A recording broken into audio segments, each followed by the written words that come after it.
네, 룻기 1장입니다. 룻기 1장 16절부터 17절. 룻기 1장 16절부터 17절. 제가 여러분들을 위해서 읽어드리겠습니다. 룻기 1장 16절부터 17절입니다. 하나님의 말씀을 들으십시오. 룻이 이르되 내게 어머니를 떠나며 어머니를 따르지 말고 돌아가라 강권하지 마옵소서. 어머니께서 가시는 곳에 나도 가고 어머니께서 머무시는 곳에 나도 머물겠나이다. 어머니의 백성이 나의 백성이 되고 어머니의 하나님이 나의 하나님이 되시리니 어머니께서 죽으시는 곳에서 나도 죽어 거기 묻힐 것이라. 만일 내가 죽는 일 외에 어머니를 떠나면 여호와께서 내게 벌을 내리시고 더 내리시기를 원하나이다 하는지라. 아멘. 네. 4일 동안 룻기를 쭉 볼 겁니다. 룻기를 보면서 그러니까 이제 인생에 관한 이야기를 좀 해보려고 합니다. 제가 좋아하긴 하지만 뭔 소리인지 잘 못 알아듣는 그 셰익스피어의 작품에 보면요, 늘 좋아해요. 근데 뭔 소리인지 계속 읽어도 늘 모르겠어요. 어렵거든요, 셰익스피어는. 그래도 이제 마음을 울리는 구절들이 꽤 많죠. 맥베스에 보면 이런 표현이 있습니다. 인생에 대해서 이렇게 말하는 부분이 있어요. 인생이란 움직이는 그림자일 뿐 잠시 동안 무대에서 활개치고 안달하다. 그렇죠? 활개치고 안달하죠. 얼마 안가 잊혀지는 가련한 배우며 소음과 분노 가득한데 의미는 전혀 없는 바보들의 이야기지. 이렇게 말하는 부분이 있습니다. 글쎄요, 인생의 의미를 확고하게 믿는 사람들, 인생의 의미에 대한 깊은 확신이 있는 사람들에게는 이게 너무 이제 시니컬하고 그리고 사실에 맞지 않다라고 생각하는 분들도 많을 겁니다. 저도 그렇게 생각하고요.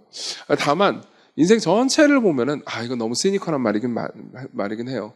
근데 인생의 일부를 볼 때는, 그러니까 특별히 이제 고통받는 시절들을 생각해 볼 때는 이 말이 맞는 것처럼 느껴질 때가 많습니다. 그러니까 잠시 동안 무대에서 활개치고 안달하다. 얼마인가 잊혀지는 가련한 배우 아닌가 내가. 그냥 소음과 분노 가득한데 의미는 전혀 없는 거 아닌가. 이런 생각을 할 수 있습니다.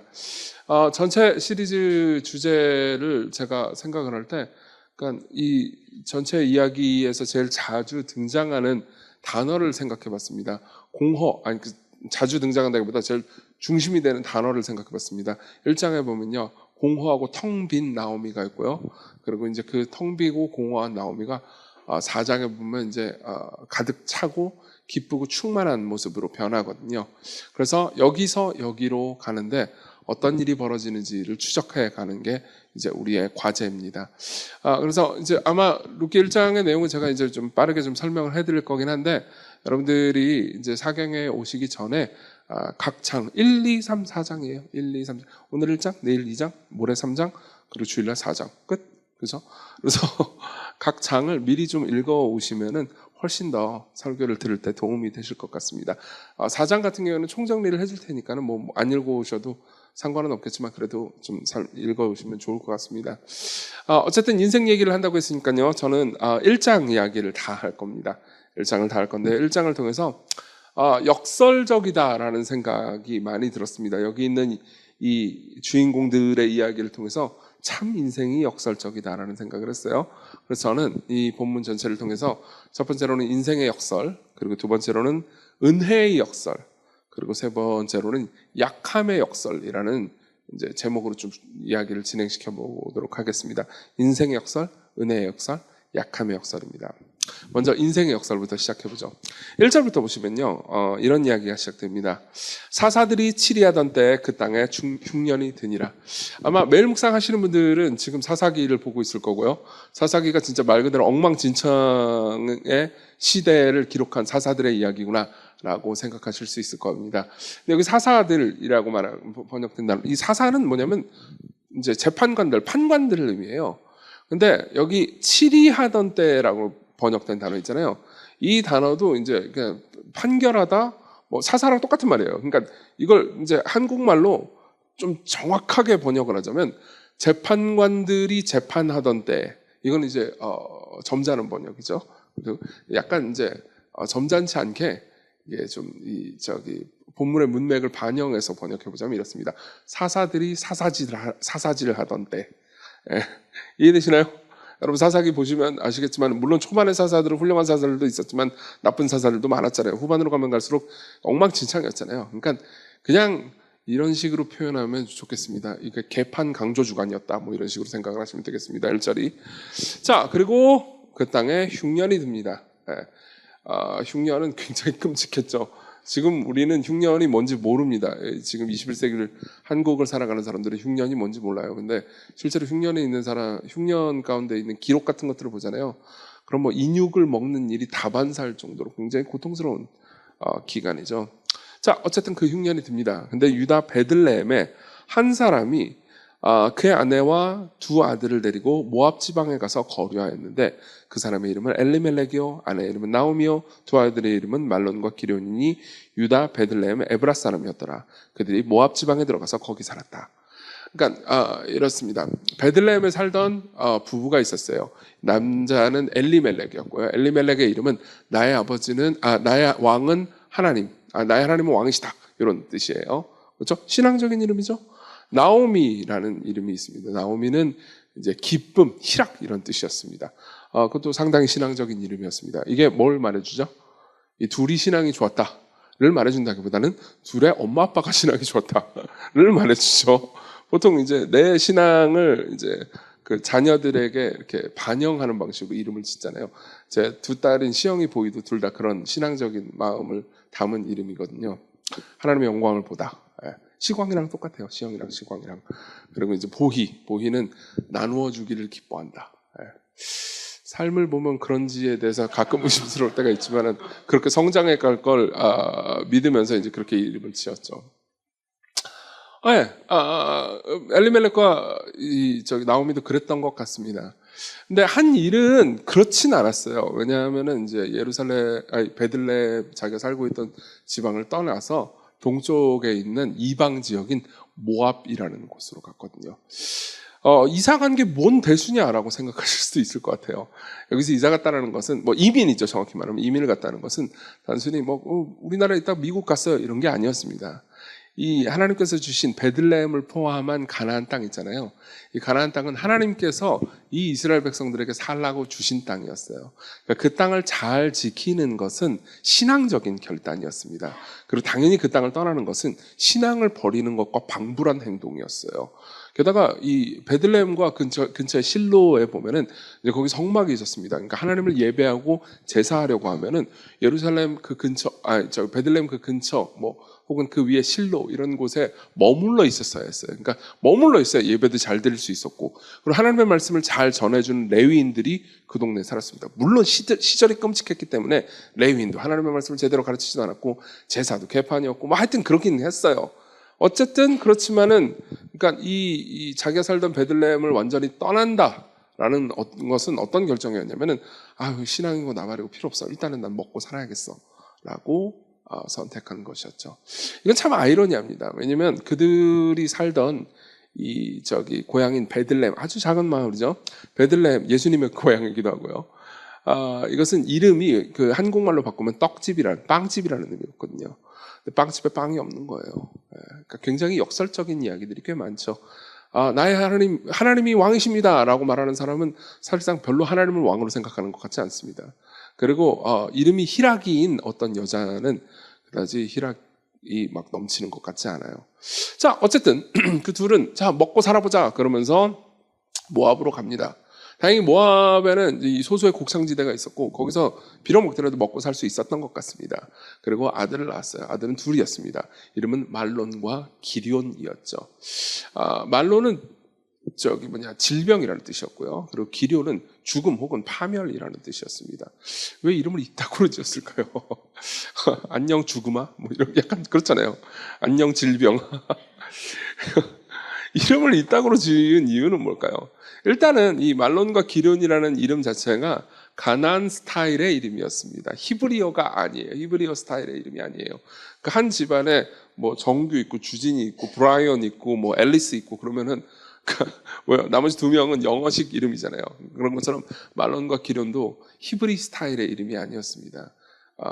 그러면 왜 이런 식으로 지었을까요? 당연히 이제 모압 땅에 살고 사니까 모압 스타일의 이름으로 지었던 거죠. 그리고 모압의 풍습과 그 종교에도 상당히 영향을 받은 걸로 보았습니다.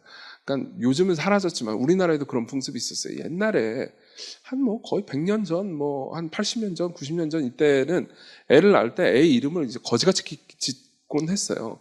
그래서 뭐 그렇지 개똥이 많고요. 뭐 개똥이, 뭐 소똥이, 말똥이, 뭐 여자 이름 안 지어버리고 막 그랬단 말이에요. 그렇죠? 왜 그랬을까요? 그게 일종의 액땜이라고 생각을 했죠. 이렇게 뭐 거지 같은 이름을 지으면 이 신들 혹은 귀신들이 질투를 안 한다. 이름을 뭐 정규 이렇게 멋있잖아요. 정규가 무슨 뜻인지 아세요? 예, 발을 정자의 별규예요. Right Star. 뭐야 이게? 쓸모없는 이름. 하여튼 뭐 이렇게 지으면은 이제 신들이 노하거나 질투한다 이거죠. 그러니까는 이제 개똥이 이렇게 지으면은 건강하다 이런 속설이 있었던 것 같고요. 그리고 이제 학자들의 연구에 따르면은 당시에 가나안 땅에도 그런 속설이 있었다고 말합니다. 그러니까는 뭐예요? 뭐 꽤나 했던 거죠. 이 이방 문화의 영향을 많이 받았던 거죠. 자, 그런 상황에서 먹고 살려고 갔거든요. 먹고 살려고 갔는데 3절에 보면요. 나오미의 남편 엘리멜렉이 죽고 나오미와 그의 두 아들이 남습니다. 살려고 갔는데 어떻게 됐죠? 죽어버렸죠. 근데 그 이후에 더 끔찍한 일이 일어납니다. 그들은 모압 여자 중에서 그들의 아내를 맞이하였어요. 하나의 이름은 오르바요. 하나의 이름은 룻이더라. 예, 룻은 말론의 아내입니다. 룻은 4장에 나와요. 룻은 말론의 아내고요. 기럐의 아내는 오르바입니다. 헷갈리지 마세요. 사실 헷갈려도 여러분 천국 가는데 지장은 아무도 없어요. 아무것도 없는데 그냥 알아두면 좋잖아요. 그렇죠? 자, 어쨌든 며느리 둘이 있고요. 아들 둘이 있었습니다. 근데 문제는 뭐냐면 5절에 보면요. 말론과 기럐 두 사람이 다 죽고 여인은 두 아들과 남편의 뒤에 남았더라. 예. 아주 끔찍한 상황이 된 거죠. 여자 셋만 남았습니다. 남자 셋, 여자 셋 있는 집에 여자 셋만 남았죠. 남자들이 다 죽어버렸어요. 이것은 그러니까 당시의 상황에 비추어 보면 정말 끔찍한 일이었습니다. 당시에는 여성이 스스로 경제활동을 할 수 있던 시대가 아니었단 말이에요. 그리고 그 집 주변에 강한 남성들 혹은 이방 문화의 영향을 받은 아주 사나운 남성들이 있으면은 이 여성들을 겁탈하거나 위험하게 만들 수도 있었습니다. 얼마든지 그런 위험들이 있었죠. 그런 상황에서 셋만 남았습니다. 그리고 굶어 죽기 딱 좋았죠. 그리고 이렇게 슬프고 괴로운 상황에 머물게 되었습니다. 자, 이걸 통해서 우리는 생각할 수 있는 게 뭘까요? 참 역설적이라는 겁니다. 그러니까 이들이 왜 모압 땅으로 갔겠습니까? 하나님께서 주신 베들레헴을 버렸습니다.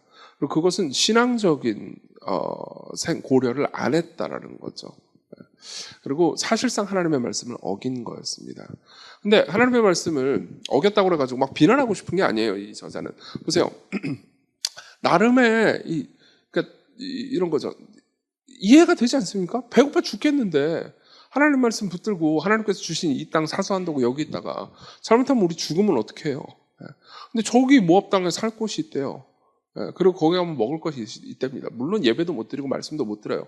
근데 예배도 못 드리고 말씀도 못 듣는 이 상황이라 하더라도 내가 일단 굶어 죽으면 죽을 것 같잖아요. 그렇죠?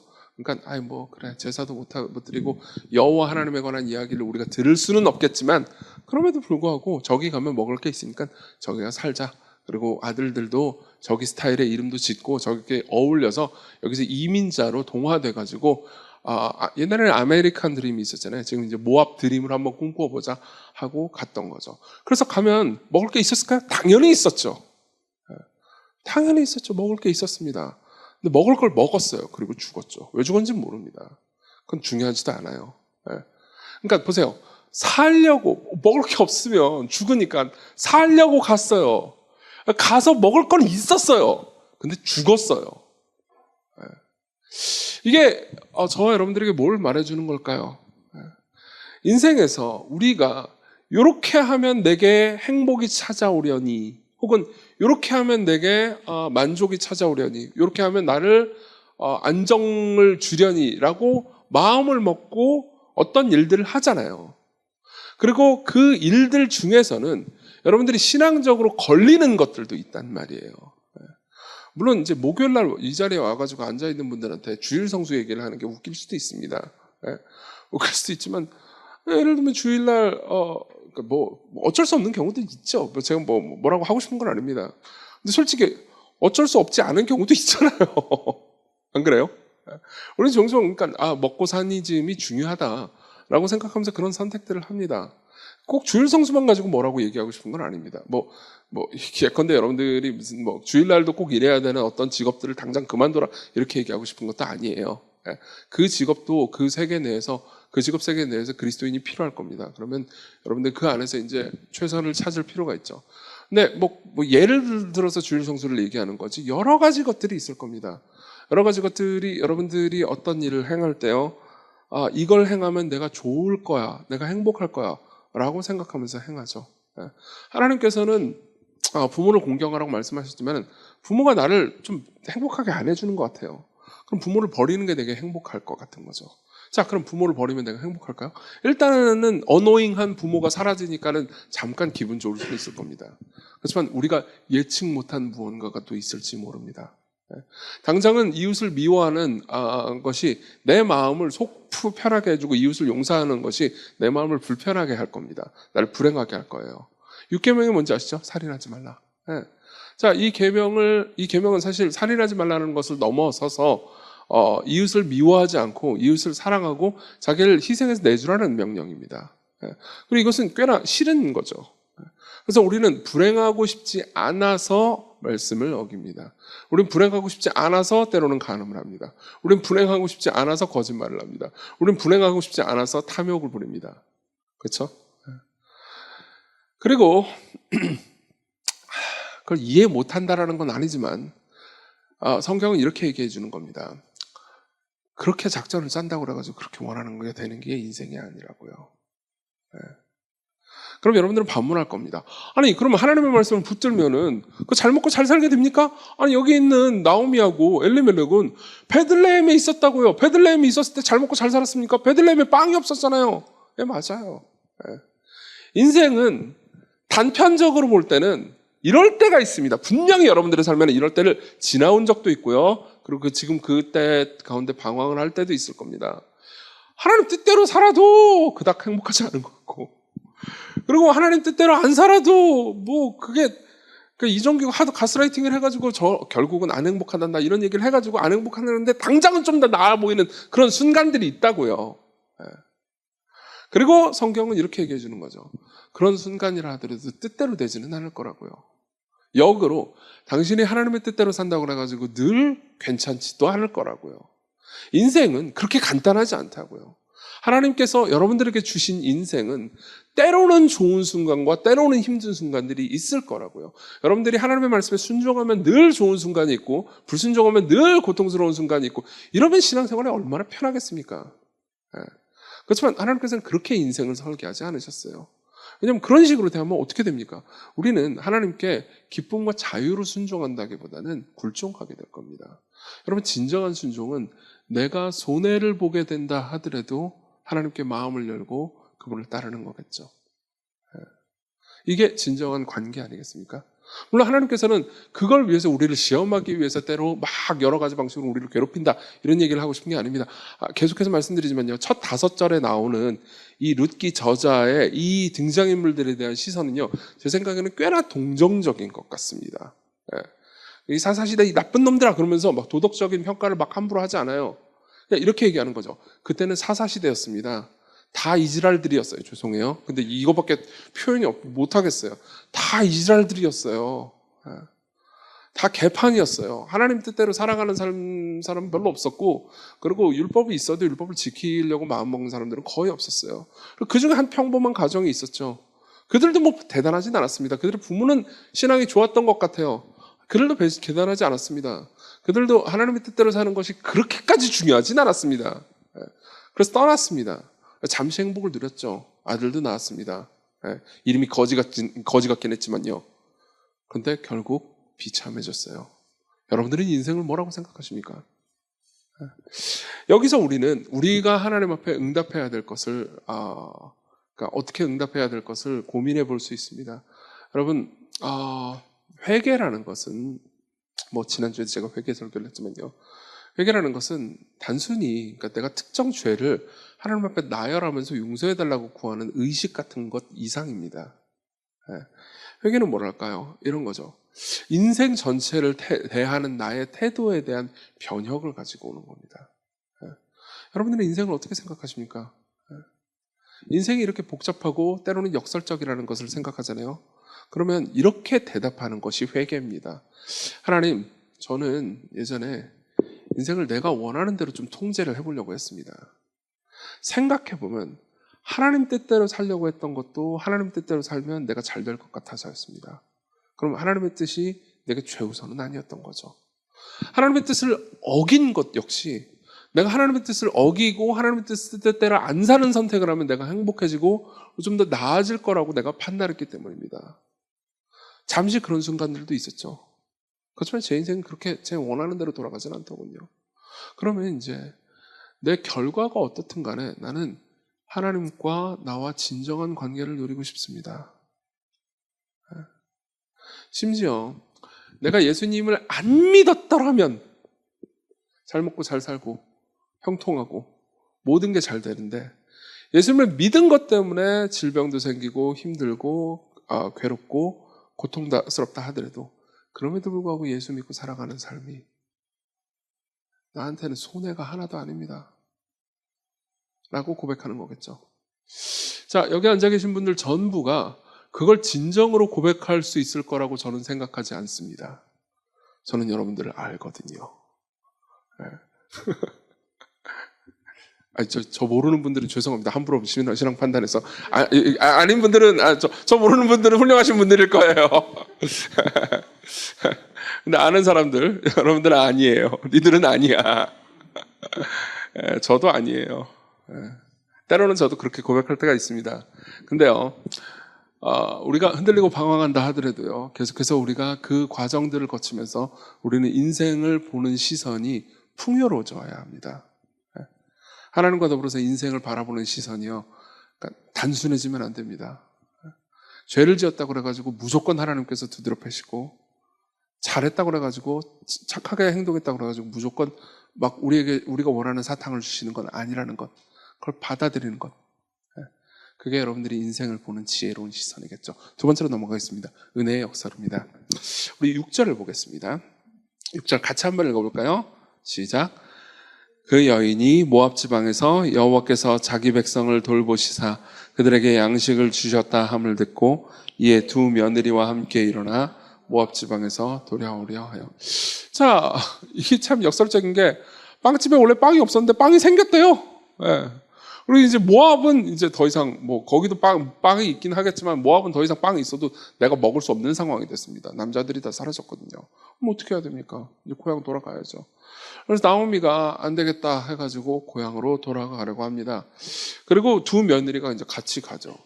근데 고대도 그렇지만 지금은 더더욱 그렇겠죠. 아들이 다 죽었는데 며느리는 남이죠. 안 그래요? 제가 너무 가혹하게 말하나요? 네? 며느리는 남이죠. 있던 곳에서 나오고 두 며느리도 같이 유다 땅으로 돌아가려고 길을 갑니다. 나오미가 이렇게 말을 하죠. 나오미는 그러니까 양면성을 동시에 가지고 있었던 것 같아요. 첫 번째로는 나오미는 굉장히 따뜻하게 말하는 것 같습니다. 8절. 두 며느리에게 이르되 너희는 각기 너희 어머니의 집으로 돌아가라. 네? 너희가 죽은 자들과 나를 선대한 것 같이 여호와께서 너를 선대하시기를 원하며. 제가 왜 공동체 성경 읽기라고 있어요. 유튜브에 보면은 룻기 1장 이렇게 치면 그 일러스트레이션과 함께 성경을 읽어주고 이거 되게 좋지 않습니까? 그거 자주 쓰세요. 저 맨날 씁니다.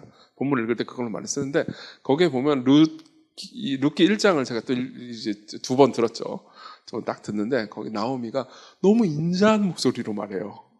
진짜 너무 인자해가지고 옆에다 계속 틀어놓고 싶을 정도로. 네. 여호와께서 너희에게 허락하사 각기 남편의 집에서 위로를 받게 하시기를 원하노라 하고. 와 진짜 와 너무 안식을 주는 것 같아. 그들에게 입맞춥니다. 그러면서 이제 간단하게 얘기하면 돌아가 이렇게 말하는 거죠. 돌아가. 여러분 졸릴까봐 제가 해드리는 거예요. 저도 진지하게 말씀만 전하고 싶습니다. 안 믿네요. 그러니까 10절 나오미에게 이르되 아닙니다. 우리는 어머니와 함께 어머니의 백성에게 돌아가겠나이다 하는지라. 11절 나오미가 이르되 내 딸들아 돌아가라. 너희가 어찌 나와 함께 가려느냐. 내 태중에 너희의 남편들 아들들이 아직 있느냐. 내 딸들아 되돌아가라. 나는 늙었으니 남편을 두지 못할지라. 무슨 말이냐면 그래도 유일하게 소망이 있으려면 이 두 며느리한테 또 남편을 주는 방법이 있어요. 그때는 형사취수제라는 게 있었거든요. 형이 죽잖아요. 그러면 동생이 형의 아내를 데리고 가는 것, 다시 결혼하는 것. 그게 굉장히 중요한 복지제도였어요. 왜냐하면 아까도 말씀드렸듯이 여자는 남자가 없으면 경제생활을 못하고 막 굶어 죽기 십상이란 말이에요.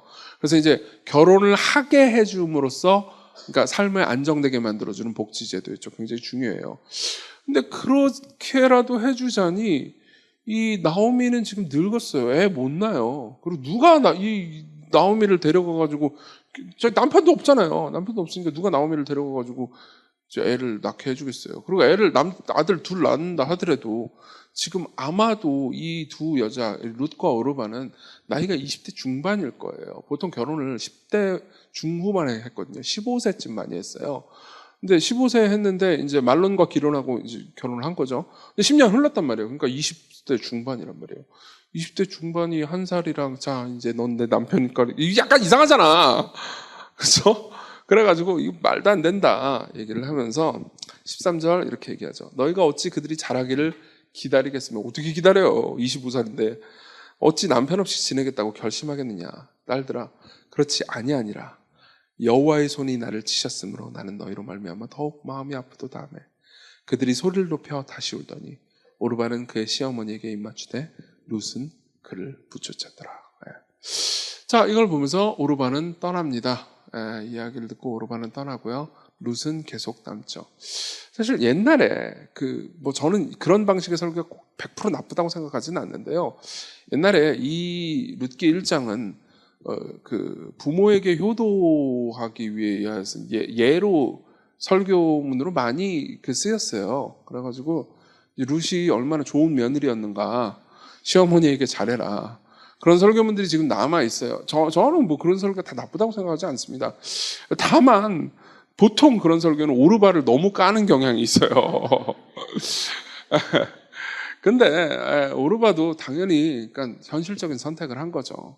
그러니까 오르바를 비난할 만한 사실 여기 있는 사람 중에서 나오미든 오르바든 뭘 좀 잘한 사람은 없어요. 그렇다고 그래가지고 못한 사람 뭐 나쁘다 이렇게 말할 사람도 없는 것 같습니다. 룻기를 여러분들이 다 읽잖아요. 그럼 마음이 보통 많이 따뜻해지는데 이유가 뭐냐면 룻기의 저자는요 누구도 안 까요. 굉장히 따뜻하게 그 모든 사람들을 봅니다. 그러니까 아주 현실적으로 이 모든 것들을 보면서 사람들이 인생에 대해서 이해하도록 돕고 있는 거죠. 자, 근데 어쨌든 룻은 계속 붙잡습니다. 15절 나오미가 또 이르되 보라, 네 동서, 네 이게 밑에는 그의 백성과 그의 신들에게로 돌아가라니 너도 너의 동서를 따라 돌아가라 하니 룻이 뭐라고 그러냐면 내가 어머니를 떠나면 어머니를 따르지 않으고 돌아가라 강권하지 마옵소서. 어머니께서 가시는 곳에 나도 가고 어머니께서 머무시는 곳에 나도 머물겠나이다. 어머니의 백성이 나의 백성이 되고 어머니의 하나님이 나의 하나님이 되시리니. 우리 17절 같이 한번 읽어봅시다. 시작. 어머니께서 죽으시는 곳에 나도 죽어 거기 묻힐 것이라. 만일 내가 죽는 일 외에 어머니를 떠나면 여호와께서 내게 벌을 내리시고 더 내리시기를 원하나이다 하는지라. 나는 끝까지 따라가겠습니다. 이렇게 얘기해요. 근데 여기서 좀 약간 충격적일 만한 정보 하나를 좀 생각해 볼 필요가 있습니다. 룻은요 여호와 하나님을 믿는 신앙으로 회심했어요. 자, 룻은 원래 모압 여인이잖아요. 모압에는 그모스라는 신이 있었고 모압 지방의 모든 사람들은 다 그모스를 섬겼어요. 근데 그모스를 섬기는 신앙에서 여호와 하나님을 믿는 신앙으로 철저하게 회심을 한 상태예요. 그럼 어떻게 하다가 도대체 무슨 일이 벌어진 거지? 이렇게 생각할 수 있을 거예요. 당연히 뭐 이유는 그렇게 어렵지 않습니다. 아까 제가 말씀드렸듯이 나오미하고 엘리멜렉은 신앙이 그렇게 좋다고 말할 수는 없지만 그렇다고 해서 그모스를 섬기는 사람은 아니었단 말이에요. 그렇죠? 그러다 보니까는 뭐 어떻겠어요? 여호와 하나님을 계속해서 거기서도 섬겼죠. 근데 여호와 하나님에 대해서 뭐 그거 뭐 잘 알거나 뭐 대단한 뭐 이런 건 아니었지만 그럼에도 불구하고 얘야 뭐 그러면서 말론과 기료나 너희도 하나님께 예배를 드려야 된단다. 싫다고 우리 집안에 불신자가 있구나. 전도 집회를 하자. 뭐 이런 식으로 했을 수도 있어요. 근데 어쨌든 간에 계속해서 이제 대화를 나누다가 룻은 이제 어머니가 믿는 하나님 여호와에 대해서 듣게 된 거죠. 근데 여러분, 룻이 아는 뭐 성경 내용이라 봤자 창세기, 출애굽기가 거의 대부분이었을 거예요. 모세오경이 거의 대부분이었을 거고, 그리고 나머지 모세오경 중에 세 권은 약간 어렵잖아요, 그렇죠? 그래도 창세기, 출애굽기가 이야기잖아요. 듣다 보면은 그모스라는 신을 섬기는 사람 입장에서는 여호와라는 분은 아주 충격적인 신이에요. 왜 그럴까요? 너무 인간을 사랑해. 인간을 하나님의 형상으로 만들었대요. 그것도 남자뿐만 아니라 여자도 하나님의 형상으로 만들었대요. 그리고 인간에게 먹을 것을 친히 줬대요. 창세기 보면은 인간이 하나님께 죄 겁내 지어요. 근데 하나님께서는 인간을 계속해서 붙잡으시고 사랑해 주시고 인도해 주시고 지켜주세요. 이 신이 얼마나 매력적으로 보였을까요? 룻 입장에서는. 왜 그럴까요? 그모스는요, 아주 잔혹하고 잔인한 신이었기 때문이죠. 아이를 제물로 바치라고 요구하는 신이었습니다. 그리고 그 가운데서 아마도 룻은, 대부분의 학자들이 동의하는 부분입니다. 룻은요, 그러니까 아마 나오미가 적극적으로 복음 전도를 하고 그러진 않았을 거예요. 그냥 이렇게 밥하다가 재밌는 얘기 해줄까? 그러면서 출애굽기 얘기해주고 그랬을 거예요. 그러면 어머니 아주 재밌네요. 근데 저번 버전이랑 좀 약간 다른 것 같아요. 제대로 모르시죠? 이건 제 상상이에요. 그리고 얘기하는 거죠. 어머니 하나님이 내 하나님이 되기를 원합니다. 룻이 나오미를 따라간 건 단순히 효심 때문이 아니었어요. 나오미의 하나님을 사랑하는 마음 때문이었죠. 그래서 따라갑니다. 그리고 이에 두 사람이 베들레헴까지 가죠. 근데 여기서 하나 좀 생각해야 되는 게 있습니다. 사실 몇 달 전에 제가 이 설교를 했기 때문에 기억하시는 분들도 있을 거예요. 나오미 입장에서는 룻을 데리고 가는 게, 룻과 오르바를 데리고 가는 게 마냥 편치는 않았을 겁니다. 꽤 짜증나는 일이기도 했을 거예요. 왜냐하면 얘가 경제적으로 날 도울 수가 없잖아요. 즉 입이 하나 느는 거란 말이에요. 게다가 베들레헴으로 가면은 분위기가 안 좋을 게 뻔해요. 왜냐면 베들레헴에서 도망쳤죠. 일단 배신자죠. 그렇죠? 신앙 저버리고 간 일종의 가나안 성도란 말이에요. 가나안 성도가 오랜만에 교회 온 거야. 근데 이제 그때 당시 율법주의 사회였던 어떤 베들레헴이 곱게 받아주기 쉽지 않았겠죠. 게다가 아들들을 이방 결혼시켰단 말이에요. 근데 그 이방인 며느리 데리고 왔어. 그게 좋을 만한 건 아니잖아요. 실제로 이언 더기드라는 이 학자는 이 본문의 정황과 문맥을, 당시의 배경을 철저하게 조사를 하면서 이런 이야기를 해줍니다. 나오미의 백성이 그들의 백성은 아니다. 또한 오르바와 룻이 함께 간다면 전적으로 친척의 도움에 의존할 수밖에 없는 상황에서 두 사람의 식구가 더 먹고 더 자고 더 입어야 된다. 나오미가 더욱 부담스러웠던 것은 두 며느리가 베들레헴의 엄격한 사회에서 환영받기 어려운 외국인이라는 것이었다. 그들이 모압인이라는 사실은 나오미와 주변 사람에게 약속의 땅을 포기하고 이방 며느리를 맞아들인 사실을 끊임없이 상기시킬 것이다. 나오미는 그들의 얼굴을 볼 때마다 남편과 아들을 잃은 그에 대한 하나님의 엄중한 심판의 손길을 생각할 것이다. 보세요. 이게 룻하고 오르바가 계속 있다고 해보세요. 그럼 누가 생각나겠어요? 제 아들들, 말론과 기련이 생각나겠죠. 네. 아이고 내 사랑하는 아들들. 사실 우리가 4장에서 더 자세히 보겠지만요, 자녀를 잃은 슬픔 무지막지 어마어마할 겁니다. 네. 그런 상황에서 모든 걸 잃은 상태에서 자녀를, 며느리를 보는 게 마음이 그렇게 편했을까요? 힘들었겠죠. 그리고 그러니까 돌아가라, 니들 인생 살아 라고 했는데 한 명은 말을 안 들어. 말을 안 듣는 이유가, 나는 전도도 안 했는데 얘는 신앙이 생겼어요. 그럴 수 있잖아요. 여기 앉아 계신 분들 중에서도 그런 분들이 있을걸요. 나를 교회에 데리고 온 사람이 나를 딱히 전도를 한 건 아닌데 어쨌든 나는 신앙이 생겼어. 그런 사람이 있어요. 난 전도를 안 했는데 신앙이 생겼네. 그냥 오겠다는데 어떻게 막아요. 그리고 둘이 베들레헴으로 들어가죠. 베들레헴으로 들어갈 때 이런 일이 일어납니다. 19절. 이에 두 사람이 베들레헴까지 갔더라. 베들레헴에 이를 때 온 성읍이 그들로 말미암아 떠들며 이르기를, 이가 나오미냐? 네가 나오미냐? 너무 변한 거죠. 늙었고. 나오미가 그들에게 이르되, 나를 희락이라고 부르지 마요. 나를 마라라 부르라. 마라는 고통, 쓰디씀 이런 뜻이거든요. 나를 고통이라고 불러주세요. 이는 전능자가 나를 심히 괴롭게 하셨습니다. 내가 풍족하게 나갔더니 여호와께 내게 비어 돌아오게 하셨느니라. 나는 비었습니다. 공허해요. 여호와께서 나를 징벌하셨고 전능자가 나를 괴롭게 하셨거늘 너희가 어찌 나를 나옴이라고 부릅니까? 라고 말하죠. 자, 여기서 이걸 한번 생각해 봅시다. 이 모든 이야기를 들었던 룻 입장은 어땠을까요? 나오미는 말해요. 아무것도 없어요. 난 텅 비어서 왔습니다. 그러면 룻 입장에서 뭐야? 난 공기인가?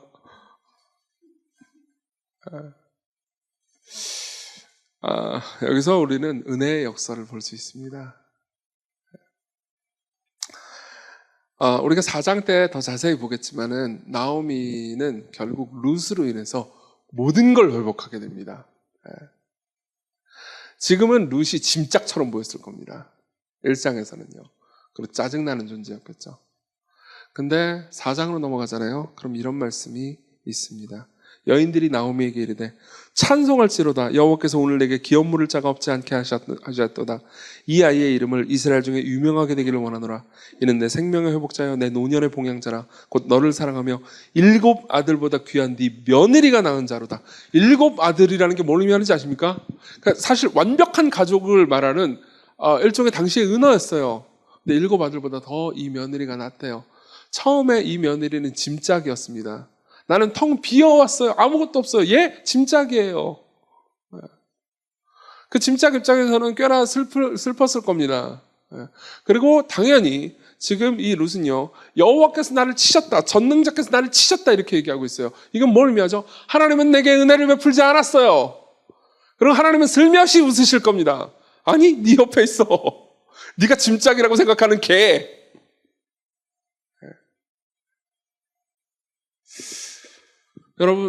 여러분들 중에서도 하나님께서 내게 은혜를 베푸신다는데 그 은혜가 도대체 어디 있나? 라고 생각하는 분들이 계실 수 있습니다. 은혜는요, 항상 여러분들이 눈에 보이는 방식으로 임하는 건 아닙니다. 이게 은혜의 역설이죠.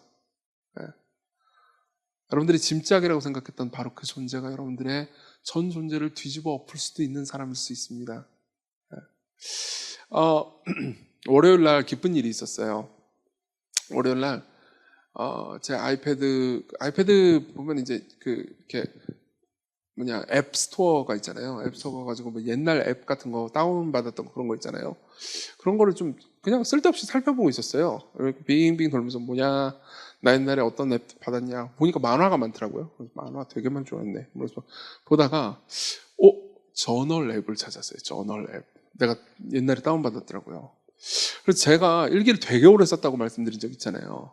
일기를 진짜 오래 썼는데 12년도 하반기 일기가 없어요. 소실됐어요.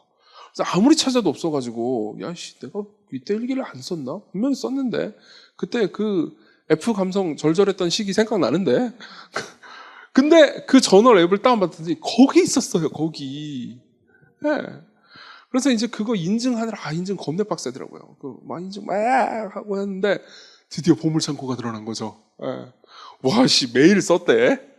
그래가지고 그러면서 이제 보다가 막 4장까지 오그라드는 문장이 너무 많아가지고. 근데 잘 들어보세요. 이렇게 이걸 잘 들어보십시오. 아마 신촌 캠퍼스 분들은 박현진 목사님 잘 모르시는 분들 많을 거예요. 박현진 목사님 한두 번 와서 설교도 했으니까 아시는 분들 대부분이겠죠. 박현진 목사님이 없으면 사실 저는 지금 신촌 캠퍼스 개척 상상도 못했을 겁니다. 박 목사님이 설교와 목양과 여러 가지 행정적인 서포트가 없었으면 사실 지금 서포트라고 말할 수도 없는 상황이에요. 제가 서포트하죠.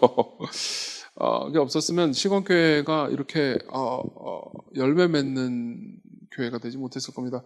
박 목사님이 2012년에 와가지고 지금까지 12년 넘게 계신 거예요. 진짜 오래 계셨죠. 내년에 분리개척 하시겠지만은 너무나 감사한 순간들이 많았습니다. 근데 2012년 일기에 한 겨울쯤 보니까요, 제가 박 목사님 뒷담화를 써놨더라고요. 어우 답답해. 그러면서 차마 제가 읽어드릴 수는 없습니다. 왜냐하면 그 모든 뒷담화는 진실에 근거하지 않았고요. 그리고 저는 저의 그 과거의 일기를 이야기함으로써 저 자신의 그 추악한 과거를 다 까발리고 싶지는 않습니다. 여기까지만 까발려도 창피합니다. 아유, 근데 하나님께서는 그러셨을 거 아니에요. 야, 네가 짐짝처럼 생각하는 박현진 없으면 넌 2024년도에 목회도 못해, 이 자식아. 안 그래요? 네.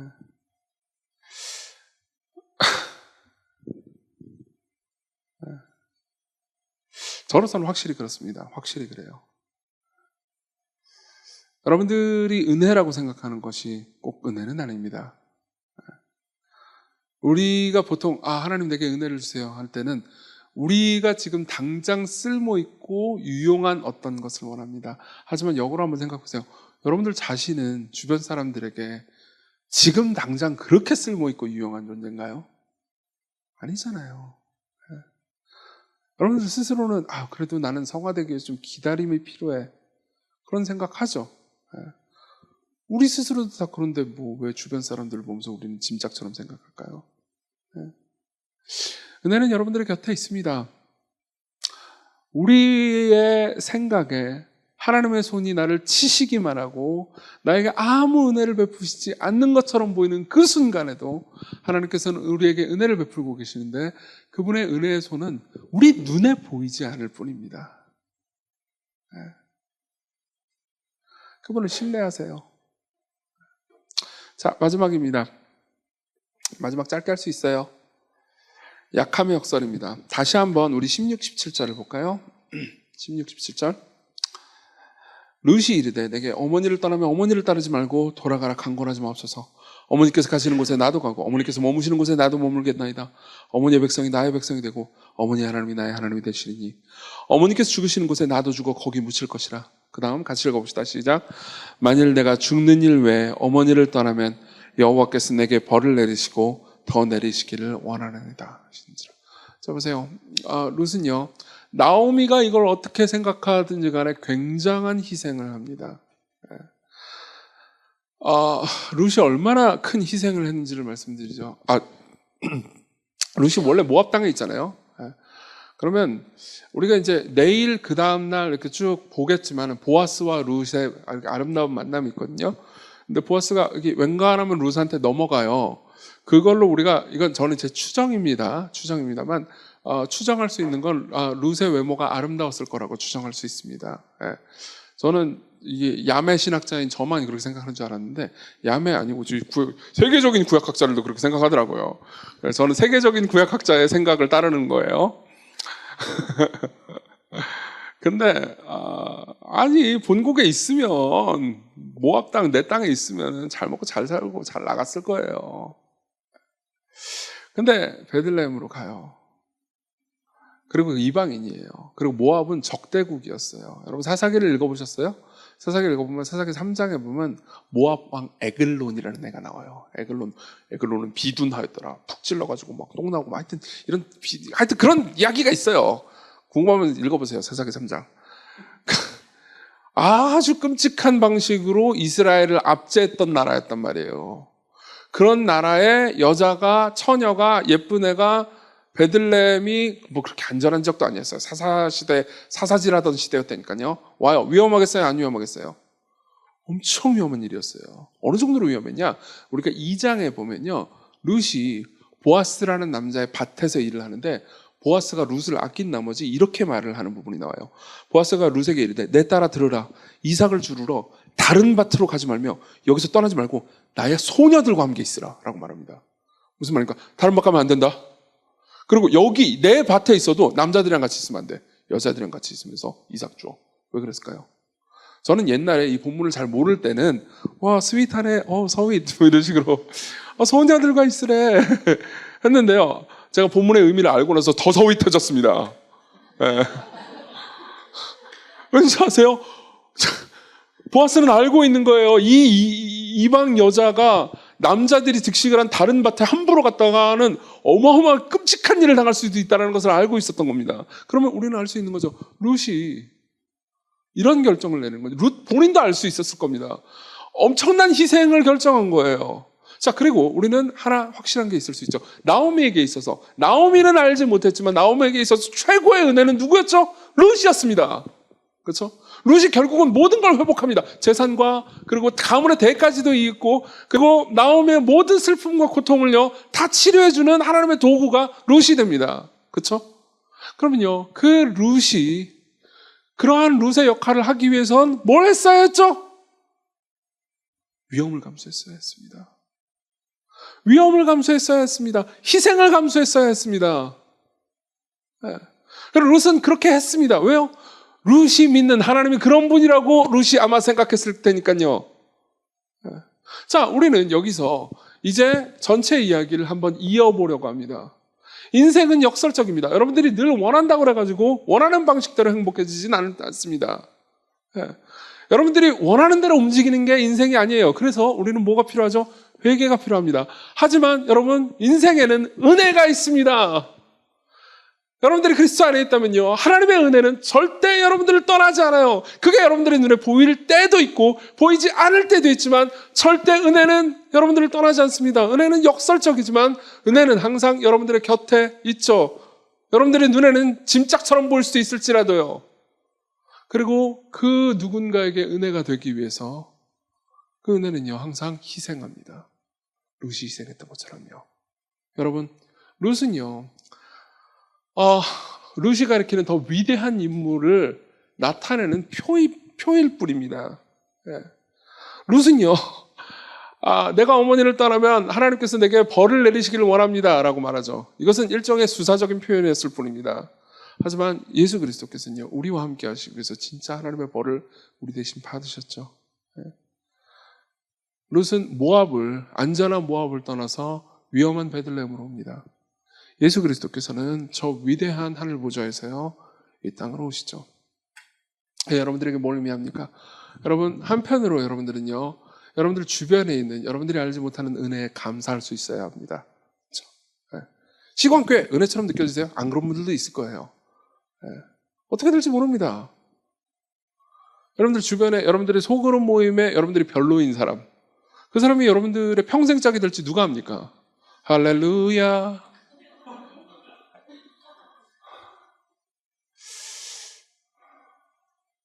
그리고 그러한 은혜를 여러분들이 누리기 위해, 혹은 그러한 은혜가 다른 사람들에게 되기 위해 여러분들은 용기를 낼 필요가 있습니다. 희생을 할 필요가 있습니다. 하나님께서는 이 모든 것들을 기적으로 행하지 않으셨습니다. 네. 여러분, 그걸 알고 계세요? 구약의 많은 이야기들이 기적적인 이야기죠. 출애굽기, 홍해가 갈라지고, 룻기, 아무것도 없어요. 아무것도 없어요. 룻기에는요 아무것도 없습니다. 기도에 대한 극적인 응답도 없어요. 심지어 나오면 기도도 안 해요. 우리랑 비슷하죠? 그죠? 네. 기적을 갈망하지만 기적 같은 건 없었습니다. 그렇지만 어마어마한 기적이 있었죠. 그리고 그 모든 기적은 사랑으로 이루어졌습니다. 네. 각 사람들의 결단, 각 사람들의 희생, 각 사람들의 사랑이 쌓이고 쌓여서요 나오미에게는 엄청난 복이 다가오죠. 우린 내일 모레 계속해서 그걸 볼 겁니다. 네. 보아스가 한 희생, 룻이 한 희생, 그리고 그 과정 중에서 주변 인물들이 잠시 하나님 앞에 순종하고 이웃을 사랑했던 그 모든 것들 있잖아요. 그 모든 것들이 조금씩 쌓입니다. 기적은 없어요. 그렇지만 엄청난 기적이 일어났죠. 네. 여러분, 시광교회의 삶도 마찬가지일 겁니다. 제가 예를 들면은 여러분들에게 병 고치는 은사라든가, 병 고치는 은사 있으면 제 병부터 좀 몇 개 고치고 싶은데, 어쨌든 병 고치는 은사라든가 기적적인 은사라든가 이런 게 있으면 참 좋겠습니다. 예. 일단 제게 병 고치는 은사가 있으면 당장 저 세브란스부터 쳐들어갈 거예요. 나라! 그러면서 예수 믿어라! 아싸! 그러면서 가는 거죠. 하지만 그런 게 없어요. 예. 그렇지만 저는 시간교회를 목회하면서 굉장히 많은 기적들을 보았습니다. 그리고 그 기적들 이면에는요 우리의 기도 응답도 있었지만 우리의 불평에 대한 하나님의 반응도 있었고요. 그 중간에 사랑이 있었습니다. 교회를 사랑하는 사람들, 이웃을 사랑하는 사람들, 용서하는 사람들, 저의 작은 희생, 여러분들의 작은 희생. 자, 우리 같이 기도합시다.